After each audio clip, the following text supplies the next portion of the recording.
आपल्या कार्यकर्तृत्वाने सळुकी पळू करून सोडणारे समस्त हिंदुस्थानचे दैवत असलेले आद्य क्रांतीवीर राजे उमाजी नाईक यांना वंदन करून मी माझे 2 शब्द तुम्हाला सांगतो। आज आपण या एका ठिकाणी चर्चेला बसलेलो आहे। मीटिंग जरी अत्यंत साधारण असली तरी आपण सगळेजण आपापल्या संघटनांचे प्रमुख प्रतिनिधी आहोत। सामाजिक त्याचप्रमाणे अन्य चळवळीचा आपल्या सगळ्यांनाच 15 वर्षापेक्षा जास्त अनुभव आहे।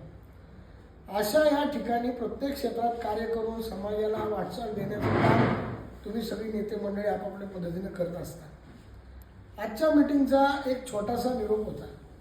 निरोप असा होता की आद्य क्रांतीवीर राजे उमाजी नाईक यांचे पुणे येथील स्मारक या जमीन लाटण्याचा डाव शासनाने बऱ्यापैकी आखला असून त्या विरोधात आपली भूमिका ठरवायची आहे आणि रामोशी समाजाला कर्नाटकासारख्या राज्यामध्ये अन्य राज्यांमध्ये हे SC ST प्रवर्गामध्ये आरक्षण आहे।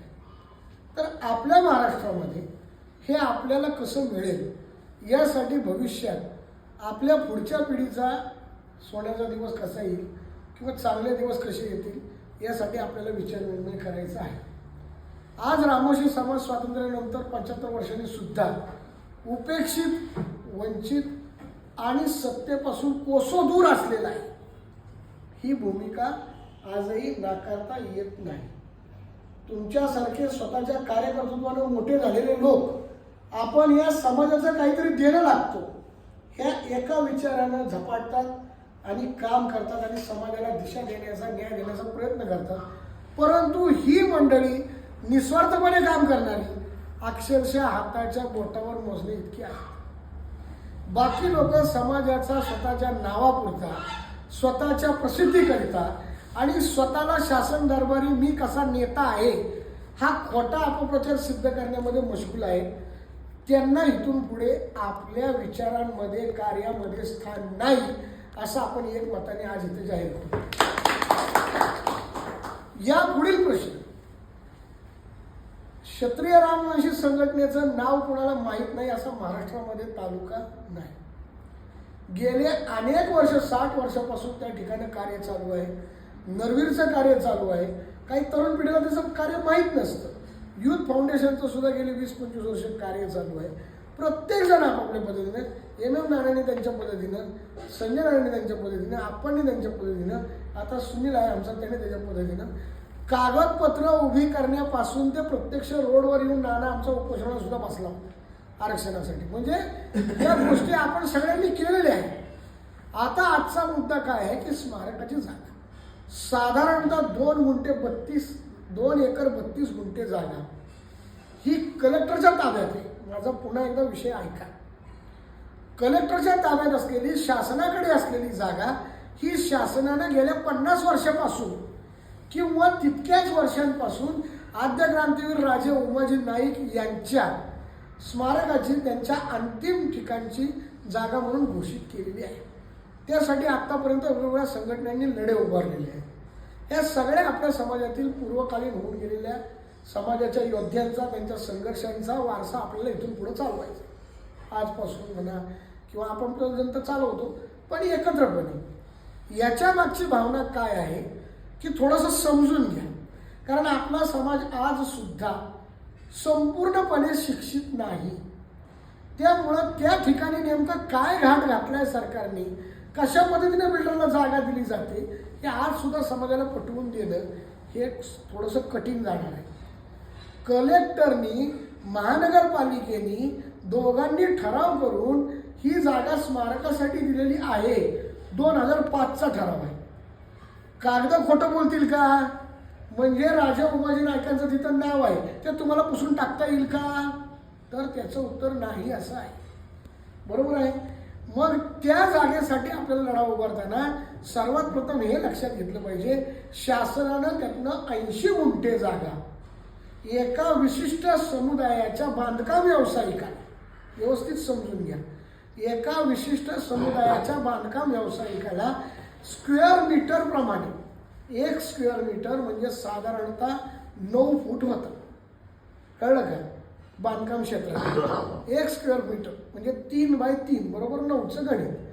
ती जागा अत्यंत कवडीमोल भावाने म्हणजे 90 पैसे भावानं, ₹1.5 भावानं त्याला दिली गेली वार्षिक तत्व. त्याच्यावर त्यानं काही वर्षांपासून मेहनत करून तो ठराव पारित करून शासनाच्या विविध विभागांमधून बांधकाम परवानग्या मिळवलेल्या आहेत. आपल्याला कसा लढा द्यायचा हे समजून घ्या. केवळ आपल्याला लढा द्यायचा आहे. आपण उद्या मुख्यमंत्र्यांना सुद्धा गाडी अडवून नव्हे गाडी फोडू, तेवढा आपल्याकडे क्रांतिकारकांचा वसा आहे. पण आपल्याला लढा कसा द्यायचा आहे हा 2 पद्धतीने द्यावा लागणारा लढा आहे.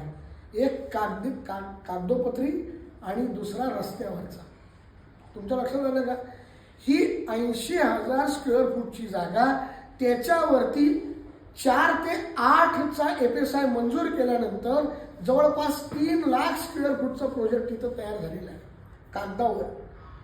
तो प्रोजेक्ट अस्तित्वात येण्यासाठी अखंड हिंदुस्थानचा अर्धे दैवत असलेल्या छत्रपतींचा पुतळा सुद्धा रातोरात गायब करण्यापर्यंत तिथं षडयंत्र झालेली आहे. आपल्याला कुणाशी लढायचे समजून घ्या.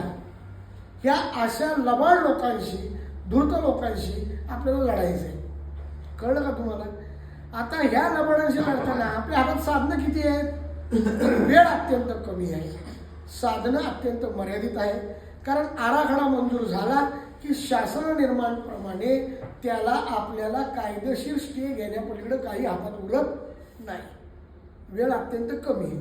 त्यामुळे तुझ्याकडे काय पेपर आहे तो मला कधी दाखवतो, मी कधी वाचतो, असं करायचं नाही कुठे.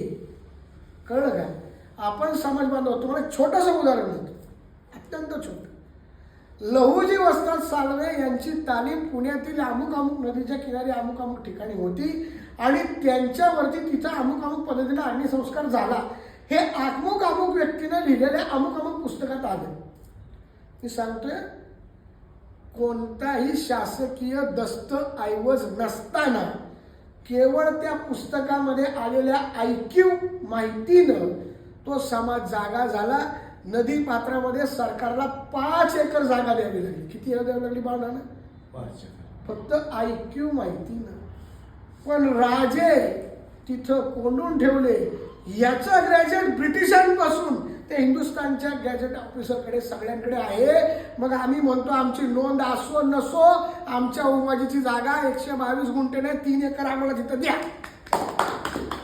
समजलंय का तुम्हाला? कागद विसरायला भांडणीतच पडायचं नाही. जर तुम्ही ऐकीव माहितीच्या आधारे 5 एकर त्यांना, आम्हाला राग नाही, तुम्ही त्यांना 5 एकरचा 50 एकर प्लॉट अलॉट करा. आम्हाला त्याच्याबद्दल राग नाही, द्वेष नाही. ते आमचेच हिंदू बांधव, आमच्या रक्ताचे. पण ज्याचं कर्तृत्व सिद्ध झालेलं आहे, ज्याच्या कर्तृत्वाची नोंद ब्रिटिश दप्तरापासून आहे, अशा महापुरुषाचं सुद्धा केवळ तुम्हाला मिळणाऱ्या पैशांच्या कमिशन पोटी जर तुम्ही त्याला बाजार उठवणार असाल, जागा बेघर करणार असाल, बेघर होण्याचं नाव आहे, लक्षात घ्या. तुम्ही याला हलक्यात घेऊ नका. ही तुमची वतनदारी गेली ती गेली, आज तुमचं घर गेलं ते गेलं. पुन्हा आता तुमचा हा महापुरुष कुठून कुठं नेऊन ठेवतील हे सुद्धा तुम्हाला कळणार नाही. सत्ताधारी असो किंवा विरोधक असो, सगळे एका मानेचे मणी आहेत. समजलं का? त्यामुळे आपण हे पक्क लक्षात ठेवा.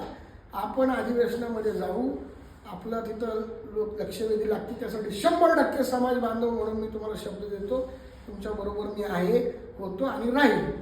एवढंच काय, आता केंद्रीय अधिवेशन चालू आहे.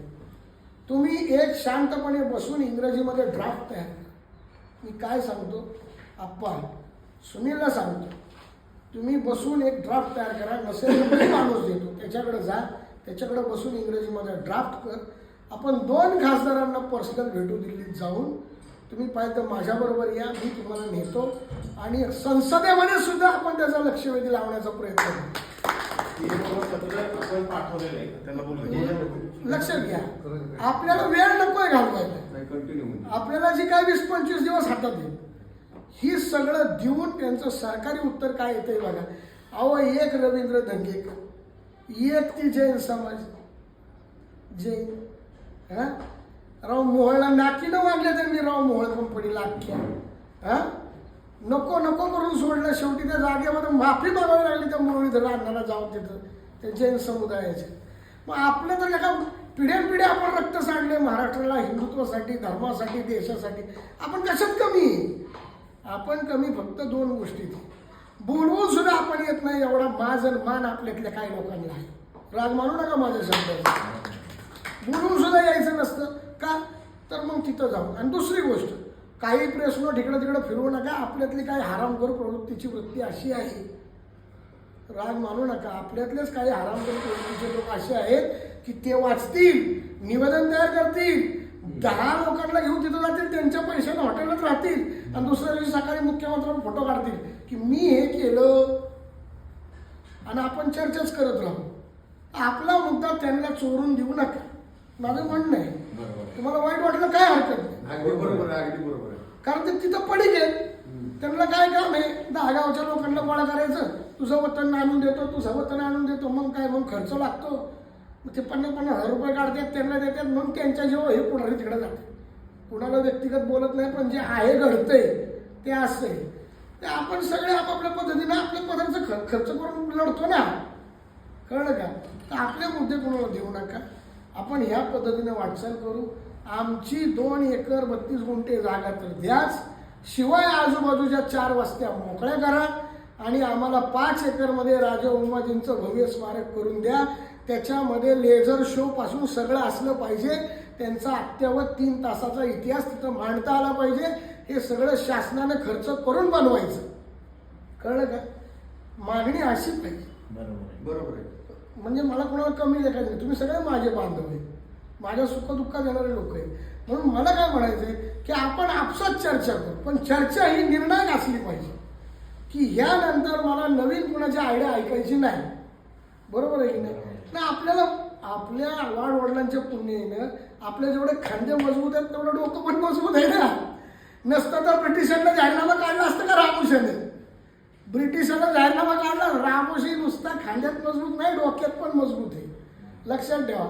ब्रिटिश गव्हर्नमेंटला 22 कलमाचा जाहीरनामा काढला, त्यावेळी एखादंच होतं ना धाडस ते.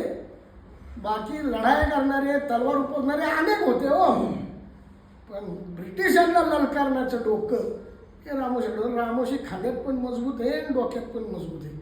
कोणाच्या आयडिया आपल्याला घ्यायची गरज नाही.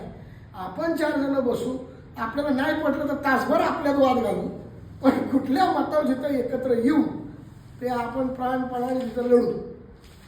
आपण तर त्यांना संधी देऊ शासनाला, नसल तर आपण त्याच मामलेदार कार्यालयात घुसू जबरदस्तीनं 1500 पोरं घेऊन, आणि हिथं निकाल द्या, लेखी आश्वासन द्या, तरच आम्ही बाहेर जाणार.